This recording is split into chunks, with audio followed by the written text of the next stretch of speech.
আল্লাহ নবী সাল্লাল্লাহু আলাইহি সাল্লাম বলেন, কোন বান্দা যখন গুনাহ ছেড়ে দিয়ে তওবা করে আল্লাহর দিকে ফিরে আসে, আল্লাহর কসম নবী বলেন আল্লাহ তাআলা সবচেয়ে বেশি খুশি হন।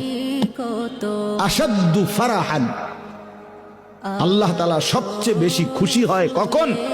বান্দা আল্লাহর দিকে ফিরে আসে যখন। বিতাওবাতি আবদিহি, বান্দা যখন আল্লাহর দিকে।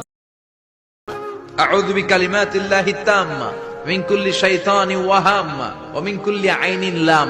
কারো দুঃখের এতটুক কারণ হয়েন না সে বাধ্য হয়ে চোখের পানি ফেলে আপনার নামে রবকে যেন নালিশ না করে। কারণ কি জানেন? রব্বুল আলামিনের ওয়াদা, যার কেউ নাই আমি রব তার সাথী হয়ে যায়।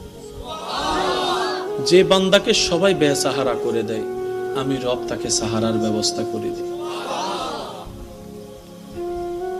কারো চোখের পানি সিজদায় গিয়ে যদি আপনার নামে রবের কাছে নালিশ করা হয়, কল্পনা করতে পারবো না আমরা কি ভয়ানক পরিবেশ পরিস্থিতি সামনে আসবে। আল্লাহ তাআলা আমাদের সকলের হাজিরি কবুল করুন।